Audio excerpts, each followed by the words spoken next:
Time debate అందరికీ right. ముందుగా వెంకట్ గారు, సార్ అధికారంలో మీరున్నారు, ఈరోజు బిల్లును ప్రవేశపెట్టారు అసెంబ్లీలో. సో దానికి సంబంధించినటువంటి చర్చ కూడా జరగబోతోంది. ధరణి కష్టాలన్నీ తొలగిపోయినట్టేనా? గతంలో చాలా వరకు లక్షలాది మంది ప్రజల భూములు కోల్పోయారు. సో ఇప్పుడు ఆ భూములు మొత్తం కూడా మళ్ళీ తీసుకొస్తామని చెప్పి. సో రెవెన్యూ వ్యవస్థ ఎప్పుడైనా కూడా చాలా క్లిష్టంగా ఉంటుంది. అట్లాంటి క్లిష్టతరమైనటువంటి రెవెన్యూ వ్యవస్థను కేసీఆర్ వచ్చిన తర్వాత సింపుల్గా మ్యూటేషన్ చేయడం జరిగింది. సో అక్కడ కొన్ని ఇబ్బందులన్నీ పోయినాయి. ధరణితోటి రైతు బంధు కూడా లింకప్ అయి ఉంది. సో ఇప్పుడు ఇవన్నీ కూడా చాలా అంశాలు ప్రధానంగా వస్తున్నాయి. ఇప్పటికీ రైతు బంధు రానటువంటి పరిస్థితి కనిపిస్తుంది. సో ఇవన్నీ దీంట్లో ఇన్వాల్వ్ అయి ఉన్నాయా? అండ్ ఈ ధరణి వస్తే మళ్ళీ గతంలో వీఆర్ఏల చుట్టూ వీఆర్ఏల చుట్టూ తిరిగినట్టుగానే మళ్ళీ ప్రజలంతా వీళ్ళ వెంట తిరగాల్సినటువంటి అవసరం ఉందా? ఒక ఈజీ అనేది పోయి మళ్ళీ ఒక హార్డ్ సిచ్యుయేషన్ వస్తుందా అన్నటువంటి ప్రశ్న ఈరోజు వినిపిస్తోంది. అందరికీ నమస్కారం. ముందుగా ఐ న్యూస్ ప్రేక్షకులకి కాంగ్రెస్ పార్టీ తరఫున ధన్యవాదాలు. ఈరోజు తెలంగాణ రాష్ట్రంలోనే ఒక సంచలనాత్మకమైన చట్టాన్ని తీసుకురావటం జరిగింది ప్రజల కోసం.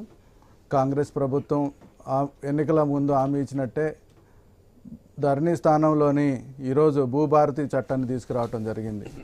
దీనికి మన కాంగ్రెస్ ప్రభుత్వం అన్ని రకాలుగా న్యాయ నిపుణులతో చర్చలు జరిపి దీనిలో ఉన్న ధరణిలో ఉన్న లోపాలను సరిచేసి కొత్త చట్టాన్ని తీసుకురావటం జరిగింది. ఈ చట్టం ప్రజలకి అత్యంత దగ్గరగా, విశ్వసనీయతగా, నమ్మకంగా పనిచేస్తూ గతంలో ఉన్న సమస్యలను పరిష్కారం చూపుతూ ముందుకెళ్తూ ప్రజలకు చేరువైద్దని చెప్పేసి అత్యంత ఆశాభావంతో ఈరోజు రేవంత్ సర్కార్ మరియు పొంగులేటి శ్రీనివాసరెడ్డి గారు అసెంబ్లీలో ప్రవేశపెట్టడం జరిగింది. మరి మీరన్నట్లు ధరణి ప్రజలకు చేరువైనట్లయితే ఈరోజు ఇన్ని రకాలైన సమస్యలని సామాన్య ప్రజలు ఎదుర్కొనే పరిస్థితి ఉండేది కాదు.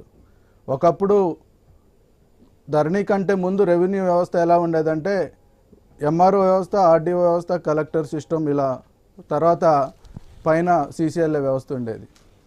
కానీ ఈరోజు ధరణి రావటంతో ఈ గ్రామ స్థాయి, రెవెన్యూ స్థాయి, మండల స్థాయి, డివిజన్ స్థాయిలో ఉన్న వ్యవస్థలన్నింటినీ నీరుగార్చి కొత్తగా ఈరోజు ధరణి తీసుకొచ్చి ధరణిలో లాగిన ఎన్నికల ప్రచారం టైంలో ధరణితోటి నష్టం ఎక్కువ ఉంది లాభం కంటే కూడా. కొంతమంది ఎవరైతే అర్హులు ఉన్నారో సో అనుభవదారు కాలం తీసేయడం జరిగింది. సో మళ్ళీ ఆ కాలాన్ని తీసుకొస్తామని చెప్పేసి ఇప్పుడు ప్రభుత్వం చెప్తున్నటువంటి అంశం.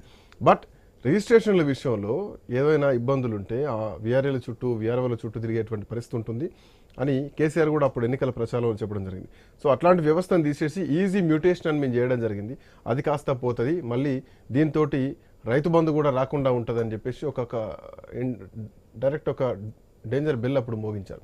సో మళ్ళీ అట్లాంటి పరిస్థితులు వస్తాయి. ఇప్పటికీ రైతు బంధు కూడా రానటువంటి పరిస్థితి.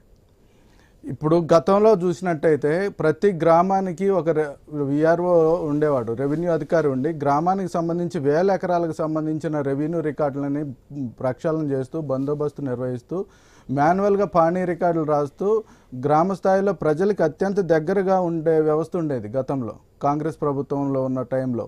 కానీ కేసీఆర్ గారు వచ్చిన తర్వాత ఈ విఆర్ఓ వ్యవస్థను తీసేయటం ద్వారా ప్రజలు ఎక్కడికి వెళ్ళాలి, ఎవరి దగ్గరికి వెళ్ళాలో తెలియని ఒక అయోమయ పరిస్థితిలో ఉండి ఎంఆర్ఓ కాడికి పోలేని పరిస్థితి, కలెక్టర్ల కాడికి పోలేని పరిస్థితి ఉండే. ఇప్పుడు నా భూమి ఇది నాది, దీనికి సంబంధించి హక్కుపత్రం కావాలి, పాస్బుక్ కావాలంటే ఎవరిని సంప్రదించాలో కూడా తెలియని అయోమయ పరిస్థితిలో ఈ తెలంగాణ సమాజం, ప్రజానీకం నెలకొంది. అంటే దీనికి కారణం ఏంటి? ధరణి వ్యవస్థ. ధరణి వ్యవస్థ ద్వారా ఎంఆర్ఓ దగ్గర ఉన్న హక్కులను కాలు రాస్తూ, రెవెన్యూ డివిజన్లో ఉన్న ఆర్డీఓల దగ్గర ఉన్న వ్యవస్థను కాలు రాస్తూ డైరెక్ట్గా కలెక్టర్లకి, సీసీఎల్ఏ వ్యవస్థకి హక్కులను ఇవ్వటం జరిగింది. సామాన్య ప్రజానీకం, వ్యవసాయం చేసుకునే ఒక రైతు ఏ విధంగా ఒక కలెక్టర్ దగ్గరికి కానీ, సీసీఎల్ఏ హైదరాబాద్లో ఉన్న సీసీఎల్ఏ దగ్గర కానీ సంప్రదించి అయ్యా నా భూమికి పాస్బుక్ కావాలి అని చెప్పి వచ్చి అడిగే పరిస్థితి లేదు.